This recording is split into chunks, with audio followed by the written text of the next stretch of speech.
All right, well, we're going to go ahead and get started. Today's Friday, October 16th. After this week, you only have 3 more sessions, and you're finished with discussions in class. Oh, come on, you'll miss me.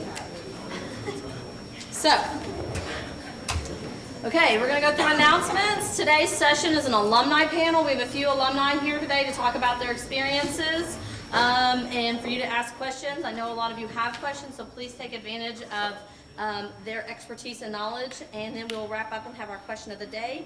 The other thing that's going to be a little different today, I'm also, while this is going on, going to be doing a presentation in the Biz 201 course. So Katie Sires, who's one of the academic advisors, will also be commentating or moderating or whatever it is, the panel. So she'll be up here for part or most of the class, and then I will be coming in and out just in case you're wondering where I disappeared to. I'm still working. I'm just the next room over. Okay, announcements. Career Fair is next Friday. We will not physically meet in this classroom space, okay? You are required to go to the Career Fair. They will have a sign-in sheet. You must sign in. If you do not, you will not get credit for being here. You must dress appropriately, and that is minimally business casual. You need to wear dress pants and a sweater, a skirt, sweater, no tennis shoes, no t-shirts, no shorts. Please dress, and no hats, so dress appropriately for this. I will post this to Blackboard, but you have the opportunity. There's some hard copies out on the table outside. This is a great resource. It's the Career Fair Employer Guide. It has right here the bus schedule. It starts at 9:15 and it runs every 30 minutes from the red statue. So if you don't have parking or you don't want to move your car because you've got Rockstar parking right now, you can then take a shuttle. Just as easy to do that anyway. They come back every 30 minutes, so you can go spend an hour there, come back. It's great. It runs until 2 o'clock, so you don't have to go at this time frame. You just have to go. You need to go there and take advantage of what's going on out there. There is helpful tips and information that may be useful for you. There is a employers by major who is going to be attending. So if you're an accounting major, equine, economics, you can look specifically at people who are going to be there according to your major. So that is very useful. Then here's information about the different people, what they do, in case you're going like, what does Adobe do? And I hope none of you asked that question, but if you were to, you could find out what Adobe does and what kind of majors they're looking to hire or to take interns and things like that. So there's great information in this. I will post it to Blackboard if you just like to download it and look at it. If you're a sustainable person and you don't want to have to carry the copies around with you, I will post it, but there are hard copies on the table just outside this classroom if you would prefer to do it that way. Okay, STOMP modules, RSO and REACH are due, and library, STOMP and library modules are due next Friday, or no, excuse me, 2 weeks from today, on the 30th. A lot of you asked me about the REACH. You don't need to write anything. I just need the certificate. And I really would prefer you to upload it to Blackboard if you can. But if you absolutely cannot, just give it to Katie over that, okay? I just need that certificate. If you don't do the certificate, I have no proof that you went to the class. Also, there are no more in-person REACH sessions, so look at your online options at this point, okay? Don't email me saying there are no more in-person classes, because I've just told you what to do. Look at the online stuff. Okay, registration appointments. We are down to a very small percentage of you who have not had registration appointments. As of right now, we are booking registration appointments up to November 2nd. If you have not made an appointment already, please walk downstairs immediately after this class and have them make an appointment for you at the front desk. Some of you got an email from me this week saying, hey, you don't have a registration appointment. If you got that, please make that appointment. If you got that and you already have an appointment, please call that number and talk to them, because there's a glitch in our system and we need to figure out what that is. So that way we can figure out and help you get that taken care of. So please get this taken care of. You cannot register for classes next semester without it. Okay, remember you've got to finish alcohol, EDU, and Haven to register. That is not a grade for this class, but you will not be able to register for any courses until you have completed that. It is a 2-part series. Okay, last day for withdrawal from classes is Monday, October 26th, which is a week from Monday. You can withdraw from a class as long as it does not drop you below full-time student status, which is 12 hours, and you will not have any penalties towards your financial aid or scholarships. If you withdraw October 26th or earlier, it shows up as a W. If you withdraw after October 26th, it'll either show as a WF for withdrawal failing or WP, withdrawal passing. Last thing, a makeup assignment. For those of you who have either missed an assignment up through last week, October 9th, not today, or have had an unexcused absence up through last week, this does not account for anything due today, this class, or anything beyond this day. So you can't kind of say, I'm just going to do this for a future class. Doesn't count. It's for anything that has been missed up to this point. I will post this on Blackboard because I thought the link would be easier, but it's not. But I'm letting you know, I'm giving you descriptions. There is what we call the Shetner Center. It is an economic freedom center that we have in the College of Business. We had a great presentation a couple weeks ago on economic freedom. You may watch the video. It is over an hour long, so be prepared to sit down and commit to it. And you can write a 2-page, double-spaced APA document that can be emailed to me to make up either for an unexcused absence or a missed assignment earlier in the term. So you have to do some work for it, but there is an opportunity to make up for it. So this is what you can do if you had an unexcused absence up to this point, or you forgot to turn in one of your earlier assignments.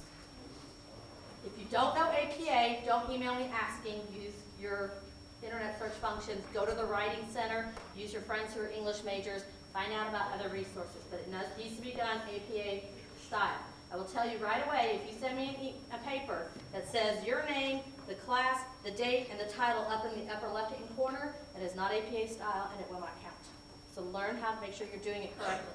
One of the things about all the assignments for this class, the reason you have to upload things to Blackboard, the reasons that all the assignments are posted to Blackboard and run through this way, is that these are all things that are preparing you for classes that you're going to need down the road. These are just all exercises to help you get used to this for future classes. So please understand, that's the same thing. Learning how to do proper citations and proper formatting is imperative to future papers, future degrees, things like that for your classes. So if you have an unexcused absence through October 9th or a missed assignment through October 9th, you can use this. This also includes if you've done the 1-page write-up because you were still unexcused, but this will completely eliminate the unexcused absence. So, yes? So do you want us to do both, this 2-page paper and like the 1-page? If you missed a class earlier, yes. So, now, if you're an athlete and you have the excused absence, if you sent me a doctor's note, I've got those things, you don't need to do this assignment. I'm talking about the people who had too much of a good time on Thursday night and just didn't come to class on Friday. Or you went home and didn't make it to class, or you just slept through it. So, I am giving you a get-out-of-jail-free card to help you with your grade. So. All right, any questions? Yes? What if you already went to a big thing and you don't have it? I would talk to them about if they can get you another one. So. All right. Oh, yes, sorry. So if we did have the doctor's note and turned it in, we don't do this? No, exactly. If you send in a doctor's note, if you were out because you have a doctor's note, you are fine. You are covered. That is an excused absence. All right, so we are going to get started with class today. I would like for everybody to put your computers away, your headphones out of your ears, put your phones away. You're getting less and less discreet as the semester goes on. So I'd like to invite our alumni panelists up here, please. Yes. Oh, we've got them up here. No, you don't need one. Do you guys want one? Okay. Talk loud enough. Okay.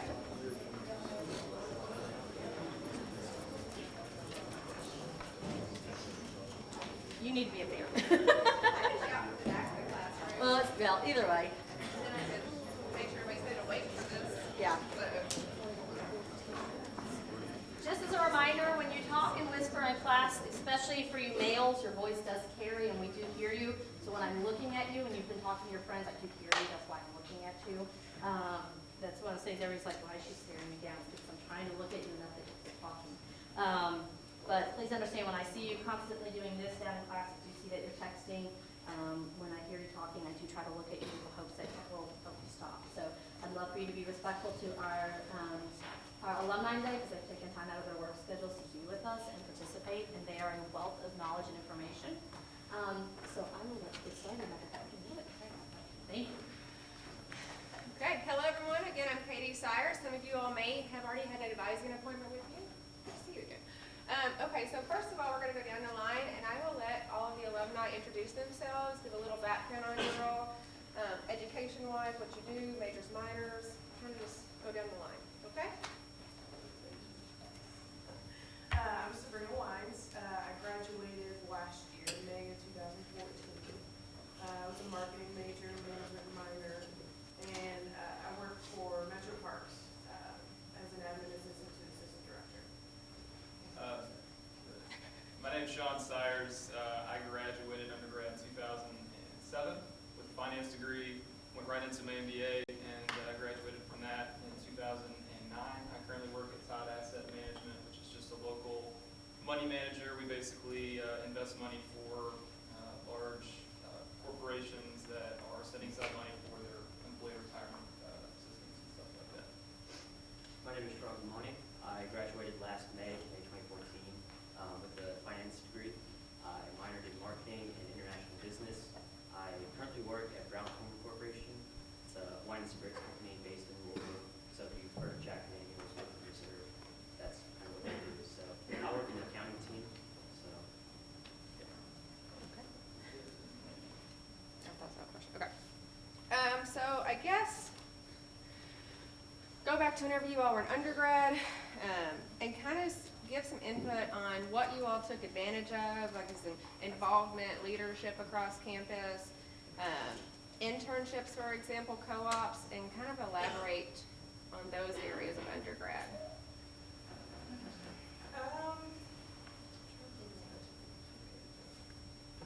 I don't know. The one thing that I would say is internships are a huge thing. I did 2 in my undergrad, and I think not just to have a job, but it's just good for the experience, because not only, for me at least, it was more so you found out what you don't like. You know, I did 2 internships that I honestly did not like at all.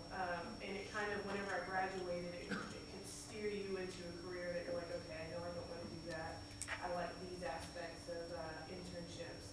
And you can find a lot of them at the career fair. I think what you all said was like next week or something. The 23rd, yes. Also, what I was telling them is study abroad. That's a huge one. If you can afford it, or even if you don't think you can afford it, talk to Elizabeth. I think I got 3/4 of mine paid for, and it is one of the best experiences I've ever had. And if you say you want to go, oh, well, I'm scared too, let me go for the 5-week program, go for the semester, or go for the year, or go, you know, however long you can. Go as long as you can, because you think that you're going to be scared and you don't want to go. But when you get there, you're most definitely going to want to stay as long as you can. But. Yeah, I would echo that. I didn't do the study abroad thing. It was one of the big regrets of my college career, because when you get out into the business world, you can't drop things for 6 months and just go live in Europe or whatever. So do that while you can. The things that I took advantage of on campus, so I did do an internship. I actually still work at the firm that I did an internship with. I started as a marketing major, had to get an internship, and then as I developed in the business, I moved over to a different area of interest and changed my major. But anyway, so internships, like she said, are very helpful. They can either get you connected and get your name out there in the business community, which will help you later on in life whenever you start to apply for different jobs and move around. And it helps you, like, you know, obviously hone your professional skill set too. I also, I was Greek. I was in a fraternity in college as well. And it's not for everybody, but it was a way for me to meet people. There's a lot of different ways to do that, and that was just one route that I chose to take. So even if it's not Greek, I mean, just you know, meet as many people as you can and make as many friends as you can and as many memories with those friends as you can. Whenever you get out of college, I mean, those are the things that you're going to look back on and really cherish. I got involved in student affairs. I had a few positions on campus working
you all kind of had touched on it a little bit, but I know you said study abroad was something you didn't get to do.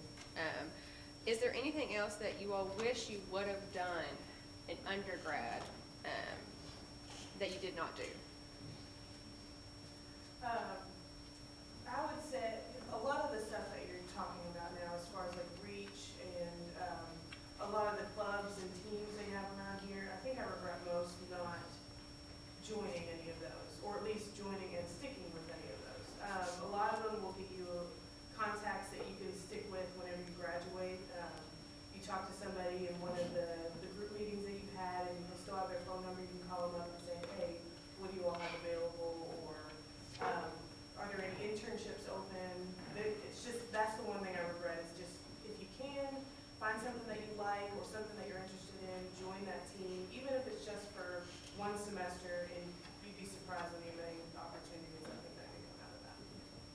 And I just mentioned that I didn't study abroad, and that was a big regret. And the reason that I didn't do that was because it's really dumb.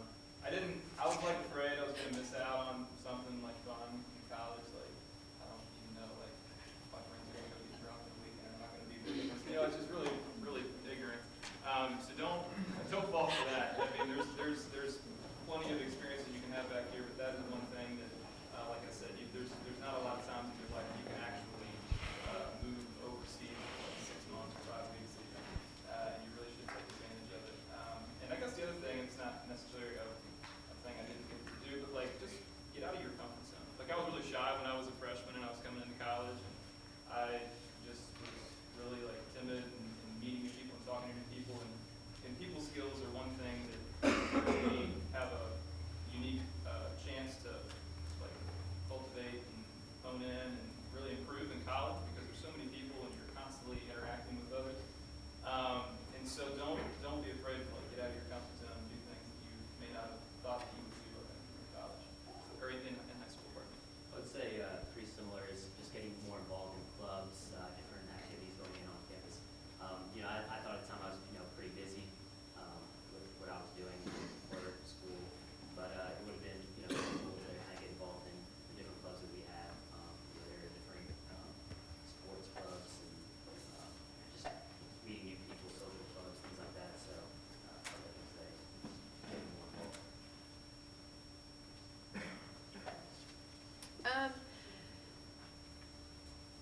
Maybe this is kind of a bit of another bit of advice. What would you recommend students do to prepare for life after college while they're here for the next 3.5 years plus? I don't know, I guess I'd go back to internships.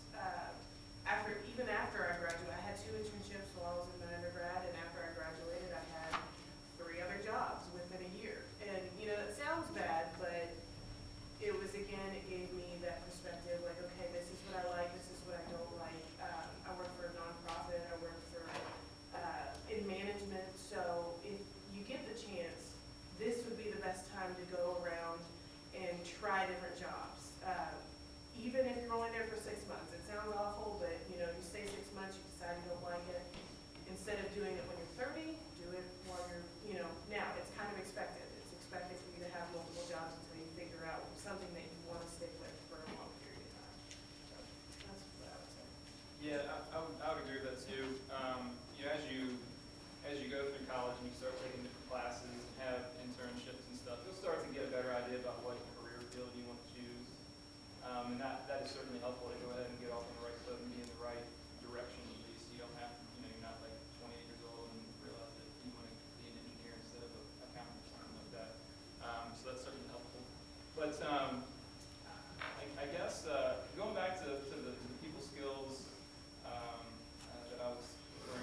I'm going to ask a few more questions, and then I'm going to open up the floor for everybody, so please be thinking of some questions. This is a great tool to have your alumni up here to kind of help prepare you all for the next few years. I guess address maybe, I know when I meet with some of you all, I talk about how important networking and communication skills are. I guess, have you all seen how that has affected your career path and how important it is to learn those and to develop those areas? Networking is, when I was sitting in your all's shoes, I didn't believe it, but networking is everything. The last 3 jobs I've had, it's because I knew somebody and they knew somebody in that company and they talked to them and they recommended me. So if you ever get a chance, you're interested in a company and you get a chance to talk to somebody, please do. Make sure you give them your business card, get theirs, give them a call. That way they have you in the forefront of their mind, so if something opens, you're the first person they think of. So, if anything, just make sure you start talking to people, marketing yourself the way you want to be seen. And, this college fair, talk to 6 different people and, a week later, give them a call and ask them more questions. Think of questions that you want to ask them. If they have internships open, whatever the case may be, but I'd say it's extremely important. Yeah, so I would echo that, obviously, because you hear it all the time, it's kind of cliche, like networking and who you know and stuff. But it really does help. It's not everything. You don't only get a job because of that, but it certainly doesn't help. So like, how do you network with people that are out in the business community? You kind of need those opportunities, and there are different societies and organizations around the city that maybe cater to a certain industry group, like I'm sure like accountants, like there's like a CPA Society of Louisville. If you're a finance guy, there's a CFA Society, Associate for Corporate Growth, stuff like that, that like they love to have like new young people come to their event, and I'm sure that they would charge you and you get free meal out too. So like those are good things to go to kind of get your name out there. And then again, going back to the internships, like once you're actually out and working and you kind of, especially if you work for like a large company like Brown Forman or Humana, you kind of get your name out there and are exposed to a whole lot of different professionals that can benefit you whenever you get out. Yeah, I'd say networking. I can say, the 2 internships I did have during college, they were because of someone that I knew. So, for example, my first internship, I was at Schneider Electric. They hired quite a bit of college students from U of L. And it happened to be my Business 201 teacher. She was an advisor at the Pullman Career Center. And she reached out to me and said, hey, there's this position. I think you'd be a good fit. I was like, all right, send my resume to them. And then, went through the interview process, got the internship, was there for a year. And then with Brown Forman, I had a friend from back home, and he had family member that worked there. So I said, hey, I'm really interested in working here. What do I need to do? So same thing, sent in my resume, went through the interview process, and got the internship. So these connections can kind of come from all over. It could be family members, it could be friends, it could be advisors, it could be teachers. I know I had a professor who reached out to me and said, hey, there's this company that's hiring. Do you think you'd be interested in that? I would have told him yes, but I already had this going. So definitely reach out and having those resources. Because these professors, they're well known in the community. They've been doing this for a long time, so they have the respect of a lot of people out there that are looking to hire business students. So that's my reputation. And I kind of add to that. For some of y'all who are, for example, accounting majors, every fall they do an accounting social. And even as freshmen, it's never too young to go and talk at that social, go meet some of the companies, because down the line it could pay off. Okay, so this is going to focus a little bit for down the line. Graduate degrees. I know only one on the stage has an MBA, but sometimes careers don't always require you to have a graduate degree. And this may be just for one person on the stage. But I guess talk about your MBA focus, and if the others would like to kind of address if you think you need it or something you would like to go for down the line. Yeah, so my understanding is I'm speaking to a group of freshmen, so it's probably as early to think about that. But just, I guess for your information, so my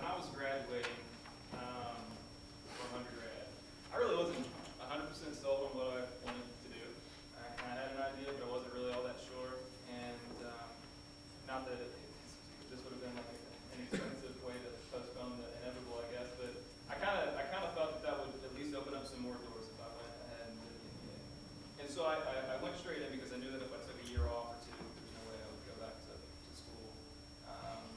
So I went ahead and went through with it, and part of my job responsibilities is to analyze like industries and companies and figure out whether they're like good investments or not for our firm. And so that you learn a lot of those analytical types of skills in the MBA program. You learn how to work in teams. You learn how to like question like strategy and business decisions and stuff like that. So it made sense for me. For a lot of people, you won't need it. And I'll be honest with you, like in my current, because I work for a fairly small firm, I don't know that it, like actually having the letters really going to do a ton for my career. Now, it gave me a skill set that I couldn't get otherwise by unless going through the program. But I would say that, and then you can probably speak on this a little bit better, but if you're going to work for like a Fortune 500 company, like some behemoth, and you're going to have like a team underneath you, and you're going to climb the corporate ladder, I would imagine that at some point, like when you're like 35 or something like that, you'll be in a situation where you'll have some people with MBAs that are working underneath you, and you might kind of hit a ceiling if you don't have that like feather in your cap. And whether it's fair or not, and whether that actually happens, I don't know. But I would imagine it's probably going to be much more beneficial for somebody with that type of career path versus somebody that goes and works for like a small mom and pop, like kind of what I work at, because there's not really like a corporate ladder. We have like 25 employees, and so it's a very flat corporate structure, if you know what I mean. So, and maybe you can speak on that a little bit better, and just whether or not that would be beneficial. But that's just kind of my understanding. It's not for everybody. For some people's career paths, it makes a lot of sense. Yeah, I definitely agree. Coming out, I didn't really know kind of what I was getting myself into. Right now, I'm taking a PMP certification course, so that's project management. So certifications are also one thing to consider. So CPA, CFA, there's hundreds of different certifications depending on what field you want to go into. And a lot of times, if you come out of college, you get a job, the employer will often pay for these certification programs for the MBA. So that's another thing to consider. So I think the MBA just kind of varies, depends on the job. It definitely can help elevate you to that manager role or that kind of like that executive leadership level. So that's kind of my thoughts on that. And the other thing I'd say, because I didn't get my master's coming out, but for me it was just, you kind of, unless you know exactly what you're going to go into and what you want to do, for me I was just, I got out of college and I had no clue whatsoever. So it wasn't really beneficial for me to get my master's now, or then, because, I could get a master's in marketing and then decide later on that I want to be in accounting. It's something that's finance or accounting that does nothing for me. So if you get out of college and you decide that you really don't know what you're going to do, then just wait. You don't have to have your master's right when you get out of college. It sounds, not saying you, but, there's some people, it sounds like you have to, but you really don't. You can get it 3 years down the road, you get it 10 years down the road. But just don't think that that's a have to, and then you go through and you decide later on that you're going to go in a completely different career direction.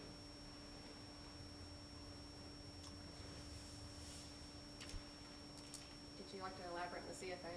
Yeah, sure. So he just mentioned that there are like designations within a specific field too, and that would be an alternative if you did need to get like more higher education for a specific field. So those are going to be really, really targeted, and they're only going to benefit, I shouldn't say that, but they're basically only going to benefit you within that specific industry. So if you're not 100% sure that you're going to, like if I wasn't sure I was going to be in investments, and I thought that, maybe there's a chance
opening up the floor,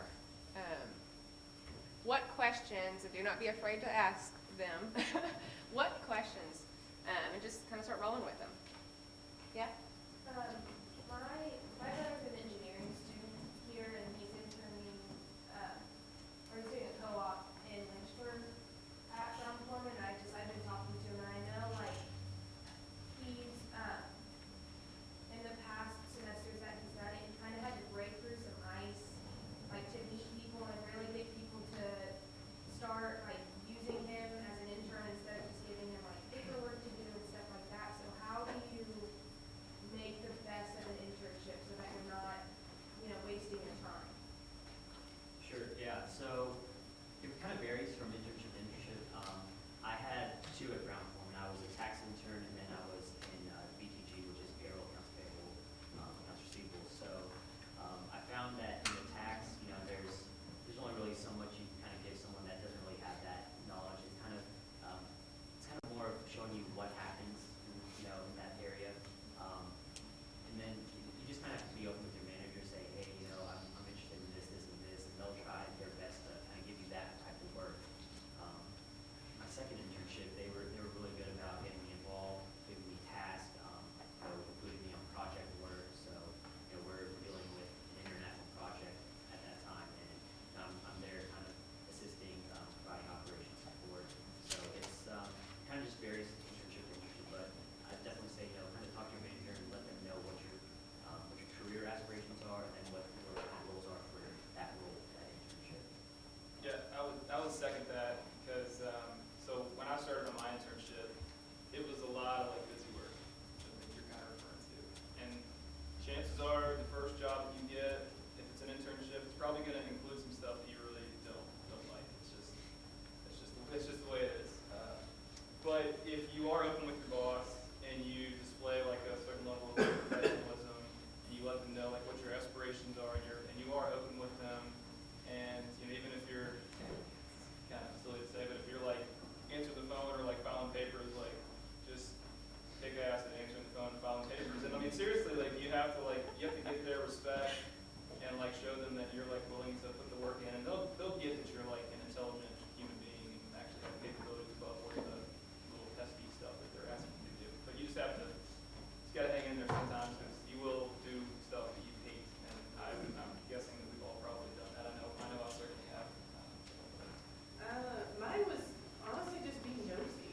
I'd be sitting at my desk and I'd hear, whoever it was, a boss, a manager behind me talking about a project, and I'd turn around and be like, can I be involved in that? Or can I work with the papers on that? Or can I sit in on a meeting or something like that? So I would say just kind of keep your ears open and listen to some of the stuff they're talking about, and possibly, even if it is just sitting in a meeting that they're having with somebody important, or project planning, or even just the very beginning where they're laying down what they're going to talk about. Just try to get yourself in there and show them that professionalism and show them that initiative that you do want to be involved and you do want to be taken seriously and have more responsibility.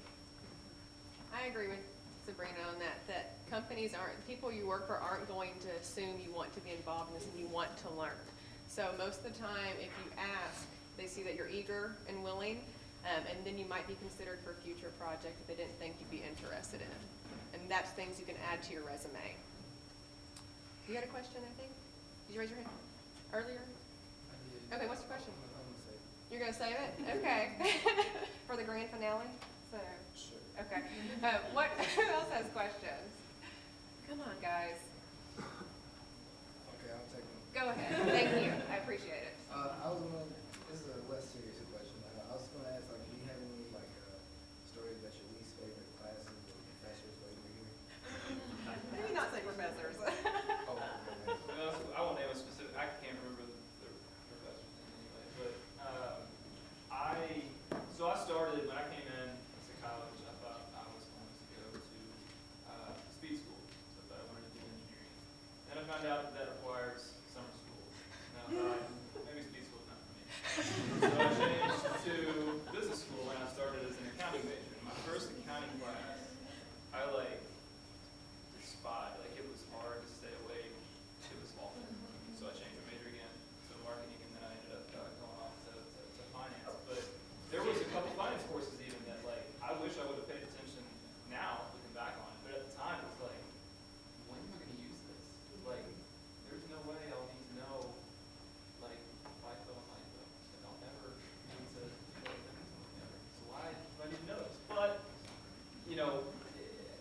back on it, as ironic as it is, I do that a lot now.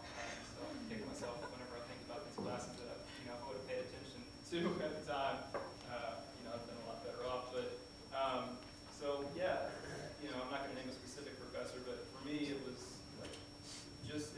accounting was hard for me. And actually, my first finance class that I took after, so I just changed my major to finance. It was actually in this room. I took a test, and I got a D on it. And so I went to the professor afterwards, and I was like, hey man, should I be concerned? Like, I just changed my major to finance, and I just flunked this test. And he's like, he literally looked at me, he said, let me tell you something. Nobody's going to ask you what grade you got on your finance 301 course in a job interview. It's like, that's a fantastic answer. And so it's not that you should slack, but it was just like, look, just show up to class and apply yourself. Your grades will reflect the effort that you put in, but don't sweat your GPA too much. Unless you're going to graduate at the top of your class, it doesn't matter. Just probably after your first job, that GPA goes out the window. It does. Not saying you should go in and flunk every course now. Right. But it's not really as big afterwards, like 5 to 10 years down the road. You can probably leave that off your resume. But yeah. I don't know if that answered your question. I had to look at that. Okay. Rate my professor. Does anybody rate my professor? If you don't know it, please just write it down. It helps so much. It does. I didn't know about it my freshman year, and then, the next year after that, I was like, oh my God, these are good classes. Like, you can avoid all the people that everybody hates. You gotta do it early, but you gotta, that would be my recommendation, is just look at rate my professor and kind of pick from there. But I'd say econ was absolutely the worst class I've ever taken in my life. I'd say, especially if you're looking at finance and accounting, CIS 100 and 300 might be your 2 most important courses. I'm working in Excel every day, so I'm using stuff that I learned, formulas, if statements, and just kind of formatting and presenting things so that, because things you're going to do, they're going to get around to managers and people outside the company, so you're going to make sure it looks good and it's correct and sound. So CIS 100 were definitely my most, important classes. Further question? I see a hand raised. Bueller? No? I'll offer up another piece of advice. And I found this out my sophomore year. So, business school doesn't offer private classes, right? So, well, except for this one, yeah, of course. So when you get out of this one, then private classes in this one more. But if you schedule your business courses on Monday and Wednesday, and then all your outside business courses on Tuesday, Thursday, then you don't have to take a private class. That's really awesome. And so if you can do that, seriously, if you can do that, that was one thing I tried to do. I set a goal for myself to not study past 8 p.m. because my attention span went away, and I pulled an all-nighter for a test one time, and I got a D on it. I sound like a total idiot. I've gotten 2 Ds on 2 tests. It just didn't work. So after 8 p.m., I knew that my attention span was shot, so I would just really work really hard until then, and then just shut it down and do whatever. And then the third thing is if you can plan your schedule this way, take heavier loads like freshman, sophomore, in the first part of your junior year, and then as you get into those classes that are more demanding, like the 500 levels or whatever the number is, those tougher classes, you can get it to where you only have to take 12 hours your senior year. And you'll want that time because they do require a lot more outside classwork and teamwork and reports and stuff like that. If you can swing it where you can do that too, that's the way to go. Yeah. If you can deal with a whole day, you don't mind getting up early and staying late, do a Monday, Wednesday, you've got Tuesday, Wednesday, Thursday, Friday off, or Tuesday, Thursday, Friday off, and that's nice too. So you got a study day, and then you got a 4-day weekend. Yeah, I definitely agree. I think my sophomore year I took 21 hours one semester, but then it ended up saving me last semester, senior year, I took 12 hours. They were all business courses when we went online, and I was able to intern to work, and I was working 5 hours a week. So that paycheck's pretty nice that last semester.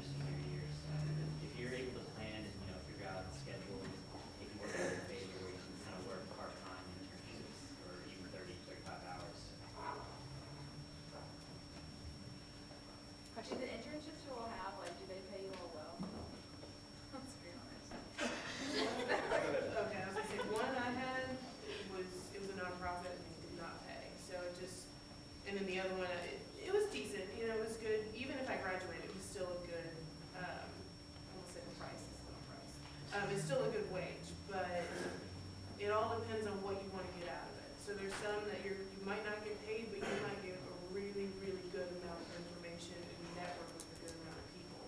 But it really just depends. It depends on what you want to do and if you're willing to not get paid for it. Yeah, I mean, one way to look at it is, okay, you know, this internship might pay $12 an hour, or you can kind of work a warehouse job for 15, but what are you really getting out of it? What's, you know, what's kind of better in terms of experience, networking? So, it's not always about the money, but it's nice, you know, I've seen my first internship pay like $12 an hour, which was nice at the time. I was like a junior, sophomore, and then, you know, moving on, it kind of varies depending on the position. It could be 15, $16 an hour. I know some of the accounting ones pay like 20, 22. And then there's some companies around here that pay based on credit hours. So like if you're like a junior, senior, you're working at the LG&E, they pay like 20-something. UPS, I think, does the same thing. So it can vary. And it's definitely nice money as a college student. So. Yeah, I think you touched on something an important point, and it's that, no, they don't pay well. But it's more than that, because you don't hit your peak earning years until you're like 35. So, you know, I wouldn't expect to like get out of college and graduate and start making bank like right away, because it's probably not.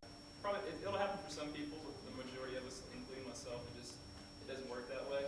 But the internship gets you the ability to get into a company where you can work up and get paid well, and it'll get your name out there, and it'll teach you important things that you need to be able to carry with you throughout your career. And so they don't pay great, I would imagine. I would imagine most of them don't. But you learn invaluable things in the process of the internship. I would also add that if you get an internship offer and it's an unpaid internship, and what they're talking about, how it networks and potentially gets your foot in the door, that might actually, if you are unpaid down the line, if you do need an MBA or a certification, then sometimes companies will offer to pay for those, and that also kind of evens out where you didn't get paid for it, but you're not spending thousands of dollars for part of an MBA, you know, for an example. Someone else raised their hand. Another question? But I was gonna ask, you know, your majors and, you know, your experience in the school of business, or college of business, outside of like your jobs, like just your personal, like, does that help you, like, manage your money and, like, the decisions you make financially? Yes, it does. And I think I realized that as I kind of went through college. So like, you know, once I started college, I think I realized like, oh man, like this is way more valuable knowledge than what I was getting back in high school. And then as you get into your major, it's everything, like as you go on, it just becomes much more applicable. And you'll learn things that you don't think that you will ever use or need, but it like rounds you out, and it gives you like a really good understanding of a broad base of different topics. And so you might take an econ class and have no intention of being an econ major. You may go into accounting, marketing, whatever. But it helps you, like, and then, okay, so like you're 25 and you're like reading the paper, there's something going on with the economy, and like you have an understanding about how like supply and demand works and what monetary policy, the impacts of that are and stuff. You know, like the things that you learn in all these other classes that are outside of your specific chosen career, they really do like add value and help you in your own personal life in different ways, I would say.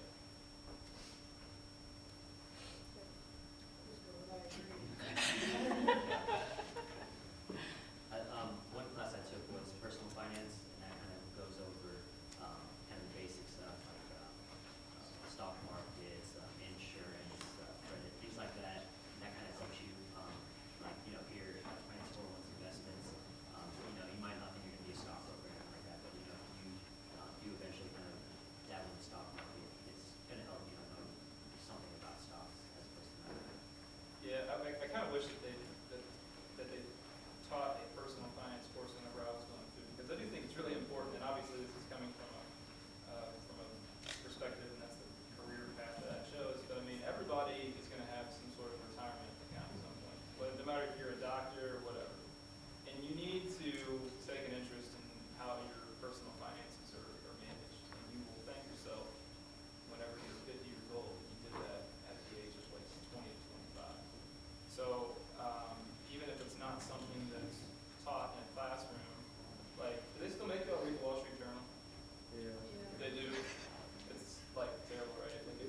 mean, not to sound like I'm lazy or anything, but really, I mean, it's true. Unless you can put like, magna cum laude or summa cum laude at the end of your degree, your first job, you'll put your GPA on it. Okay, and so long as it's not like a 0.5 or something, which you would be in college anyway. So long as it's not like an absurd, it's really not going to be a big differentiator. What's going to be the differentiator is how you interact with the person in the interview and the other experiences that you're able to put on your resume. GPA is that big on your on a piece of paper, and it's really more about different experiences, different skill sets, different jobs you've had in the past. That's really going to trump. That's really going to trump somebody. If you're comparing two candidates and one had a 3.6 and one had a 2.8, the 2.8 guy was very. You could tell he was very driven, very involved in the community, has a lot of really important skill sets that are specifically pertinent to the job that he's applying to. Well, if I was the one hiring, I would go to him over the guy that was, he was a good test taker. Didn't do anything else.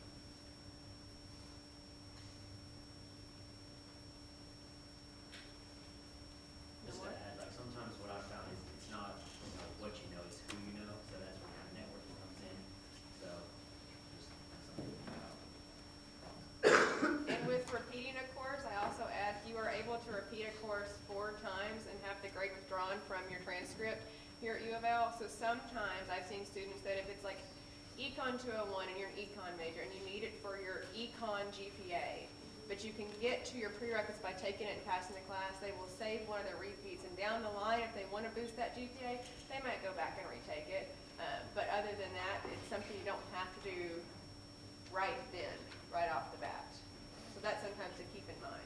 Yeah, like unless you're going to get kicked out of college or something. Yeah, don't do that. Then, So. your GPA is like really teetering on this one grade.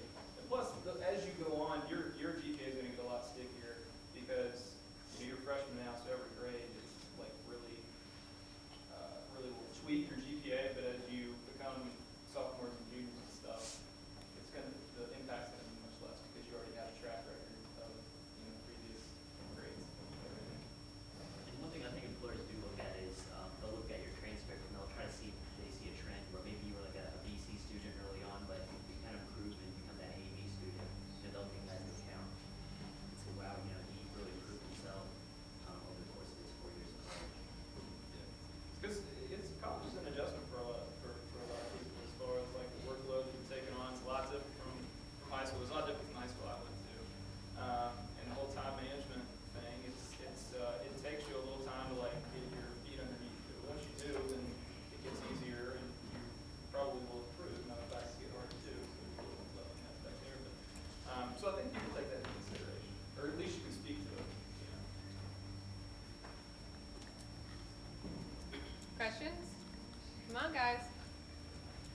I guess, okay, so I have one. So I know you all touched about Wall Street Journal and some of the other publications. If you could think of like top 3 either publications or websites you would refer students to check out, because I know you all are starting out, but you will take business classes where you have to research articles and use examples.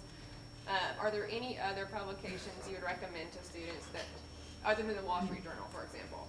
I'd say Louisville Business First. That's a really good one. It's like just business news about the city of Louisville and surrounding areas, so that can really kind of give you an idea of what's going on in the community. So that's one I almost read every day. And they also have subscriptions where you can kind of get, I guess, like magazines or paper every week or something like that. I'd say like to make it easier, because I don't like reading the newspaper. I just don't, I'm kind of in my bubble. I don't look into the world without stuff unless it's on Facebook, which I would say Facebook would probably be the best way. Like I think somebody was saying if you look on Twitter and you look up Courier Journal or you look up Global Business First or something like that, you can follow their page and it makes it a little bit easier to kind of stay in tune but not have to actively search for it. So if it pops up, you can read it. Oh, that's cool. I almost say but just really interesting stories that pop up that way. You're not having to read the entire newspaper to find something. It'll be the most active. It's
people asking questions.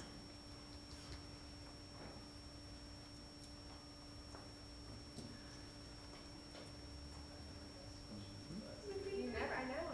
Go ahead, yeah. Are there any big differences between finance and accounting? Because I'm taking accounting 201 right now, and I'm trying to figure out, for me, I want to own a deli one day. I'm trying to figure out which one would benefit me more. And I'm not really sure. So, it depends, and I hate to answer it like that, but so the way I've always looked at the two deals is, so accounting allows you to create statements that a finance person would analyze and make decisions on. So accounting is, I mean, they're both very numbers oriented. Accounting is more mechanical.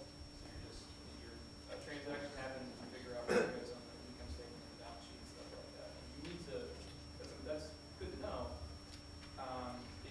If you were going to be owning a business, you need to be able to understand how to look at a statement and like have it tell you a story.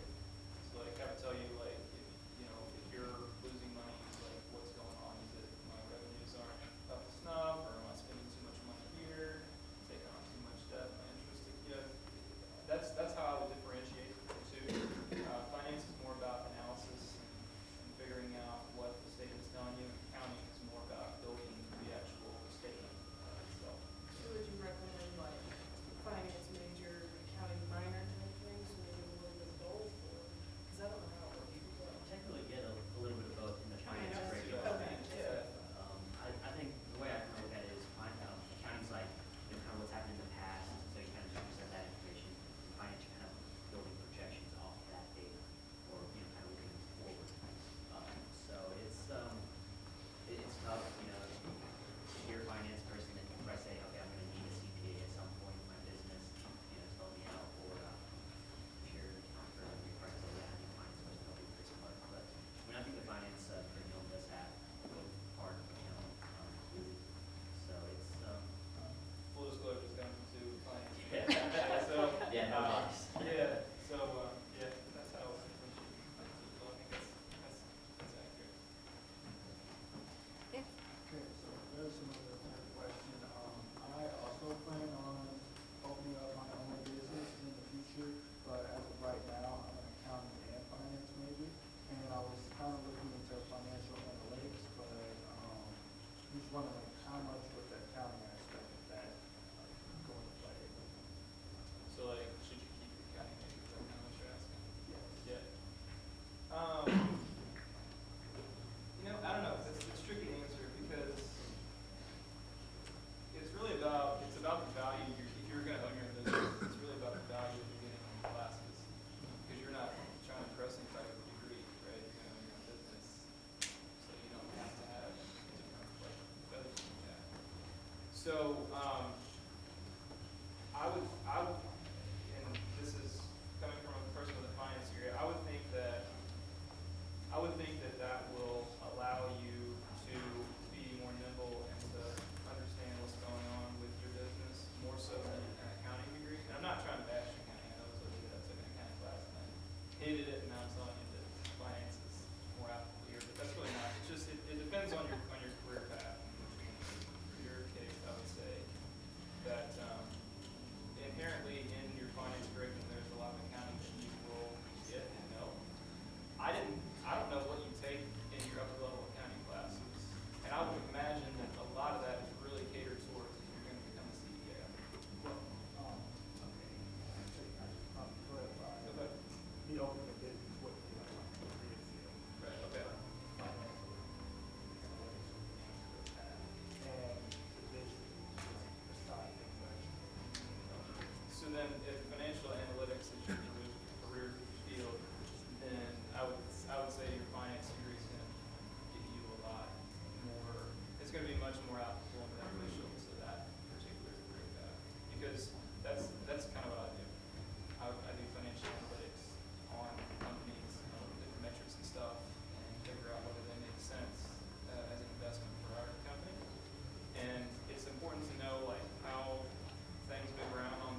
seem like a little bit of a challenge, but like not the major aspects that I've learned in my more intermediate courses.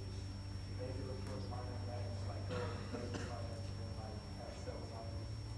If I was in your shoes, that's what I would do. Yeah. Even then, I wouldn't, it kind of comes, personally, I think it just kind of comes back to you, for your first job, they look at the paper, and then after that, it's kind of based on your experience. So I wouldn't try to spread yourself so thin that you've got a million different minors you're trying to do, because what you're talking about with CIS, you learn in 100 and 300 with the basic like Excel sheets and access and stuff like that. I'm not trying to say not do it, but just to think about it as far as, you know, if they look at the paper once, what do you want them to see? And then after that, what experience and jobs and volunteering and stuff you want them to see after that. But that's just from me, I don't know. Just kind of something bad, but not just really kind of directed at you, but, 10 years down the road, majors might not matter as much, kind of like GPAs. Because I've seen people like that end up in marketing positions that had like an arts degree or a communications degree or like just a regular business degree, not a focused major. So, it's kind of what helps you in that first role, getting that experience within that first role at college, that for you. Does that help?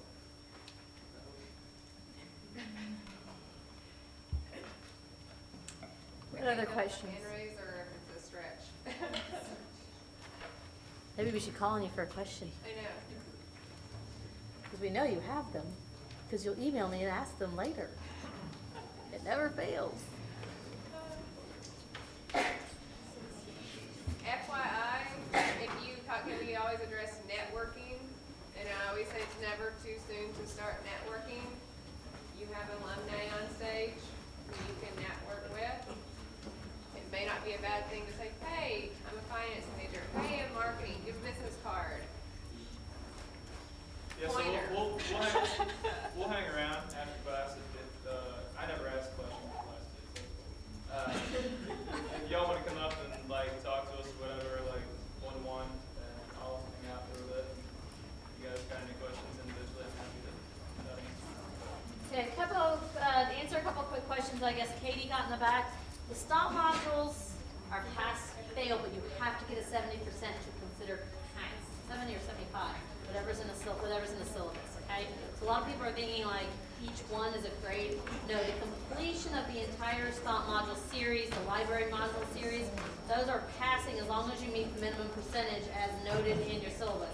So just look at that, please. Just know that it's either 70 or 75. I can't remember. So refer to the syllabus. Hey, class isn't finished. Please be respectful. Matt and Kim are playing here tonight. In case you didn't like the preview you got during class day, apparently. Little fun fact: she walked off the stage in the middle of Forecastle Festival a few summers ago. So hopefully she'll do better than that tonight. So I'm gonna let you ask the questions since I was not here. They have to ask me questions. Yes. You have to finish it by the next week, and you do have to have a minimum grade, or by the 30th, and you do have the minimum grade. So yes. Also a reminder what Elizabeth said earlier, if you do not have an advising appointment, open registration will start for most of you all on the 11th and 12th. If you have an advising hold, you won't be able to register without that hold being lifted. And we are already getting booked up until November 3rd and 4th with appointments. See my point? So go downstairs and get an advising appointment, or you will be blocked. Okay? Like something check out something they said, or something, theme or something. That's a good piece of advice. Okay. Your question for the day. Write down, I guess I'll do one piece of advice you heard then, like a recommendation of what you should do over the next 4 years. Is that broad enough? Okay? Remember to put your cards in the boxes on your way out. Please have a great weekend. Go Cards.